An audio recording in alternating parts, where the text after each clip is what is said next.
ಅನನ್ಯ ನನ್ನ ಹೊಟ್ಟೆಯಲ್ಲಿ ಹುಟ್ಟಿದ ಮಗಳು. ಬೆಂಗಳೂರಿನಲ್ಲಿ ಸುಜಾತಾ ಭಟ್ರ ಹೇಳಿಕೆ ಇದು. ನನ್ನ ಬಳಿ ದಾಖಲೆಗಳಿದೆ, ಎಲ್ಲಿ ಕೊಡಬೇಕೋ ಅದನ್ನ ಅಲ್ಲಿಗೆ ಪ್ರಸ್ತುತಪಡಿಸ್ತೀನಿ. ನಾನು ತಿಮರೋಡಿ ಮನೆಗೆ ಹೋಗಿದ್ ನಿಜ, ತಿಮರೋಡಿ ಮನೆಯಲ್ಲಿ 4 ದಿನ ಇದ್ದೆ ಎನ್ನುವಂತ ಮಾತುಗಳನ್ನು ಆಡಿದ್ದಾರೆ. ಹಾಗಾದ್ರೆ ಏನೆಲ್ಲ ಮಾತನಾಡಿದ್ದಾರೆ ಸುಜಾತಾ ಭಟ್? ಅನನ್ಯ ಭಟ್ ಅನಿಲ್ ಭಟ್ಗೆ ಹುಟ್ಟಿದ ಮಗಳು. ನೀ ಯಾವಾಗ ಮದುವೆ ಆಯ್ತು? ನೀವು ಅನಿಲ್ ಭಟ್ ಅವರಿಗೆ ಯಾವಾಗ ಮದುವೆ ಆಯ್ತು? 82 83 ಅಲ್ಲಿ. ಅನಿಲ್ ಭಟ್ ಅವರು ಯಾವ ಊರವರು? ಅವರು ಮಂಗಳೂರಿನವರು. ಮಂಗಳೂರಲ್ಲಿ ಎಲ್ಲಿ ಸ್ಪೆಸಿಫಿಕ್ ಆಗಿ? ಸುರತ್ ಕಲ್ಲು. ನಿಮ್ಗೆ ಅವ್ರಿಗೆ ಹೇಗೆ ಪರಿಚಯ ಆಯ್ತು? ಹಾಗಾದ್ರೆ ಅನಿಲ್ ಭಟ್ಗೂ ನಿಮ್ಗೆ ಹೇಗೆ ಪರಿಚಯ ಆಯ್ತು? ಲಿವಿಂಗ್ ಟುಗೆದರ್ ರಿಲೇಶನ್ಶಿಪ್ ಅಂದ್ರೆ ಹೇಗೆ ಪರಿಚಯ? ಅವರು ನನಗೆ ಲಿವಿಂಗ್ ಟುಗೆದರ್ ಅಂತ ನಾನು ಹೇಳಿಲ್ಲ. ಅವರು ನನ್ನ ಗಂಡ. ಅವರು ಮನೆಯಲ್ಲಿ ಯಾರಿಗೂ ಗೊತ್ತಿಲ್ಲ. ನನ್ನ ಹತ್ರ ಫೋಟೋ ಯಾರು ಐಡಿಯಾ ಕೊಡ್ಲಿಲ್ಲ. ನನ್ನ ಮಗಳನ್ನ ನನ್ನ ಮಗಳಂತ ಹೇಳ್ಬೇಕು. ನಾನು ಒಂದು ಪಾಸ್ಪೋರ್ಟ್ ಸೈಡ್ ಒಂದೇ ಒಂದು ಫೋಟೋ ಇಟ್ಕೊಂಡಿದ್ದೆ. ಮಗು ಹುಟ್ಟಿದಾಗಿಂದ ಒಂದು ನಾಮಕರಣ ಆಗ್ಲಿ, ಒಂದು ಏನು ಮಾಡಿಲ್ಲ, ಒಂದು ಫೋಟೋ ಇಲ್ವಾ ಅಂತ. ಅನಿಲ್ ಭಟ್ ಅವರು ಮದುವೆ ಆದ ನಂತರ ಯಾಕೆ ಅವರ ಒಟ್ಟಿಗೆ ಇರ್ಲಿಲ್ಲ? ಏನ್ ಸಮಸ್ಯೆ ಆಯ್ತು? ನನ್ನ ಅಕ್ಕನ ಒಂದು ಮದುವೆ ಆಗ್ಬೇಕಾಗಿತ್ತು. ಈಗ ನಿಮ್ಮ ಟಿವಿಯಲ್ಲಿ ಬಂದು ಕೂತ್ಕೊಂಡಿದ್ರಲ್ಲ, ಅವರು ಮದುವೆ ಆಗೋ ತನಕ ನಾನು ಮನೆಯಲ್ಲಿದ್ದೆ.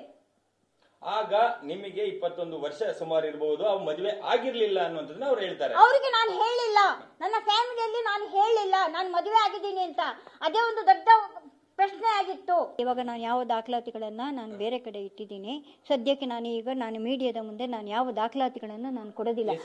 SITಗೆ ನಾನು ಎಲ್ಲಿಗೆ ಕೊಡಬೇಕೋ ನಾನು ಕೇಳ್ತಾ ಇರೋದು ಒಂದು ನಿಮಿಷ, ನಾನು ಕೇಳ್ತಾ ಇರೋದು ನನ್ನ ಮಗಳ ಅಸ್ಥಿ ಸಿಕ್ಕಿದರೆ DNA ಮಾಡಿ ನನ್ನ ಮಗಳ ಅಸ್ಥಿಯನ್ನ DNA ಮ್ಯಾಚ್ ಆದ್ರೆ ನನ್ನ ಮಗಳ ಅಸ್ಥಿಯನ್ನ ಕೊಡಿ ಅಂತ ನಾನು ಕೇಳಿರೋದು. ಅರ್ಥ ಆಯ್ತಾ?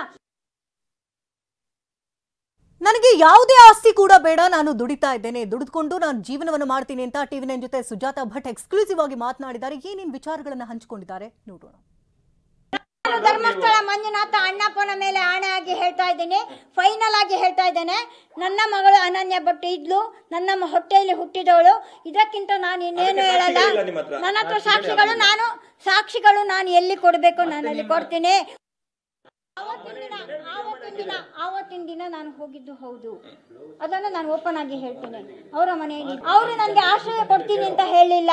4 ದಿನ ಇದ್ದೆ ನಾನು. ಇಲ್ಲಿಂದ ಹೋದ್ನಲ್ಲ, ಇಲ್ಲಿಗೆ ಬಂದು ನಾನು ಲಾಸ್ಟ್ ಶನಿವಾರ ನಾನು ಅಲ್ಲಿಗೆ ಹೋಗಿದ್ದೆ. 4 ದಿನ ಅವರ ಮನೆಗೆ ಹೋಗಿದ್ದೆ.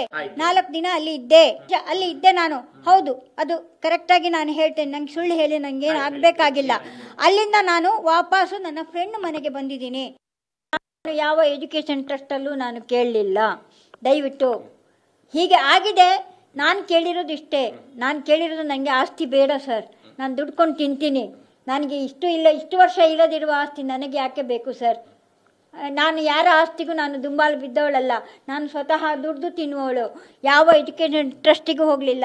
ತಂದೆಯ ಆಸ್ತಿ ಅದು. ನಾನು ಒಬ್ಳು ಜೀವಂತವಾಗಿದ್ದೀನಿ ಅಂದವಾಗ ನನ್ನ ದಾನ ಕೊಡ್ಲಿ, ಸೇಲ್ ಮಾಡ್ಲಿ, ಮೊಮ್ಮಕ್ಕಳದ್ದು ಒಂದು ಸೈನ್ ಬೇಕಲ್ವಾ? ನೀವಾಗೇನಾದ್ರೂ ನಿಮ್ಮ ಪಾಲ್ ಕೇಳಿದ್ರ? ನಾನು ಕೇಳಲಿಲ್ಲ. ಮತ್ತೆ ಏನು ವಿಚಾರ ಮಾತಾಡಿದ್ರಿ ಅಲ್ಲಿ ಹೋಗಿ? Education trust? ನಾನು ಎಜುಕೇಶನ್ ಟ್ರಸ್ಟ್ ಅಲ್ಲಿ ಯಾವತ್ತೂ ನಾನು ಮಾತಾಡಿಲ್ಲ. ನಾನು ಯಾವ ಎಜುಕೇಶನ್ ಟ್ರಸ್ಟ್ ಅಲ್ಲೂ ನಾನು ಮಾತಾಡಿಲ್ಲ.